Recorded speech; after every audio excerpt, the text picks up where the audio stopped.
Pag-usapan natin ngayon ang scientific na basihan para tayo magtagumpay. Kasi ang topic natin ngayon mga kaibigan ay ang the truth of success in multi-level marketing. Pag sinabi multi-level marketing, networking, pwede rin gano'n, di ba? Networking business, pwede rin yun. So, ano ba talaga ang tagumpay dito? Maintindihan natin dito kapag naintindihan din natin ang tungkol sa mga sarili natin. So, ang una ko ituturo ay itong na-drawing ko dito na graphical presentation.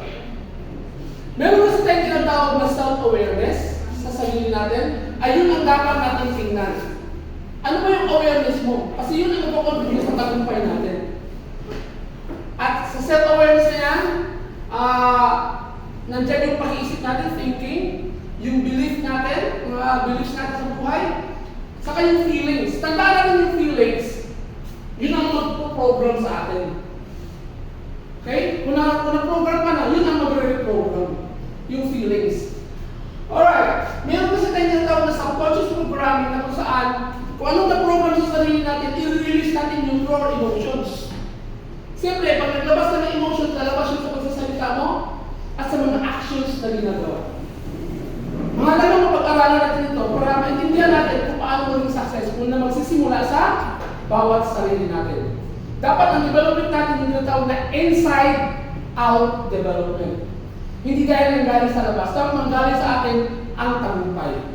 Sabihin ko, ano man ang mangyari sa negosyo o sa buhay mo, ikaw ang may gawa niyan. Bawat isa sa atin ang may gawa, hindi ka pwede mag-blame ng ibang tao. Okay? Yan ang idea dito. Alam mo ba may action tayo ginawa, nag-create siya ng energy. Kaya mag-isip ka lang, may energy na yun eh. Everything is energy. Kung naalala nyo sinabi ko nung nakaraan. Everything is energy. At pag nag-release ka ng energy, pwede mag-create ka ng frequency, depende sa'yo. Pwede high frequency or low frequency. Ngayon, paano mo mag-create ng frequency, maging high or low? Depende yan sa nilalabas ng emotions. O sa feelings mo na nararamdaman. Again, ang feelings papasok. Ang emotions, palabas. At yung emotion na yun, mag-create siya ng vibration. Okay? Depende sa frequency na na-create. So, mga frequency na mag-create mo ng vibration. Kasi pag sinabing frequency, paulit-ulit. Pag paulit-ulit mo ginagawa, magbabibrate siya ngayon sa universe. At yun ang ma-attract mo. Depende kung anong nilalabas mo, yun ang babalik sa'yo. Yun ang mangyayari sa'yo. Kasi yun ang nilalabas mo, galit ka palagi. Eh, maraming darating ng buhay sa'yo, sa buhay mo, maraming darating ng galit din sa'yo. Kung maraming magagalit sa'yo, parang gano'n. Smile ka, at maraming mag-smile sa'yo. Okay? Everything is energy in this world. So, energy, mag-create siya ng frequency. Then, mag-create siya ng vibration. Ngayon, paano ka magkaroon ng higher frequency? Just be happy. Pag happy ka, maganda yung feelings mo, maganda, good vibration, mag-create mo yan. Very happy ka, so higher frequency. Happy ka, high frequency. Pero pag palagi kang sad, palagi kang kasimangot, low frequency yun. At anong epekto? Ito, nakasulat dito. Okay? Kung mapapansin nyo, may dalawang linya dito, diba? Ito pataas. At saka itong papunta sa horizontal way, papunta sa kanan. Ang pataas nito, ito yung tinatawag ng present mind reality. Kasi sa buhay natin, pwede mangyari lahat ng gusto mo.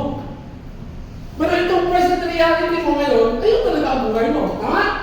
Ngayon, para mabago yung ating present reality, kailangan ma-develop yung ating mind reality. At ito ang mahalat doon. Kailangan ma-develop yung happy state of life. Yung happy ka palagi, nakasmile, di ba? Nag-release ka ng good vibrations. So, kaya ka sikreto para makarelease ka ng good vibrations, live in faith, hope, and love. Yung sinabi ko nakaraan, dapat mamuhay ka sa nagmamahal ka. Kasi kung nagmamahal ka, you do the action, tama? Kaya kung medyo hindi ka nagmamahal, walang action. Magiging action person ka talaga kapag nagmamahal ka. Then, papasok na agad yung nagiging hopeful ka at nagiging kuwan ka. Hindi naniniwala ka talaga na makamit mo yung pangarap mo. Yung tinatawag na success sa kahit anong gusto mo, lalo na gusto mo multi-level marketing. Okay! So, ang solusyon dito, faith, hope, and love. Alright. Dito sa network marketing, may tinatawag tayong applied learnings and taking actions. Alright?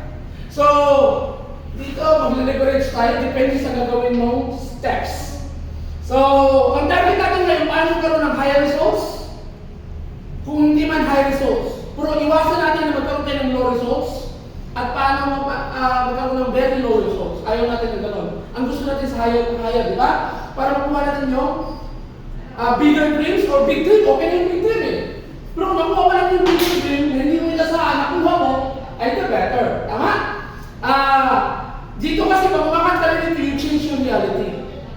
At kung naabot mo ng taas dito, yung reality na. Siyempre, mula sa magiging mahirap, mayaman ka na. Okay?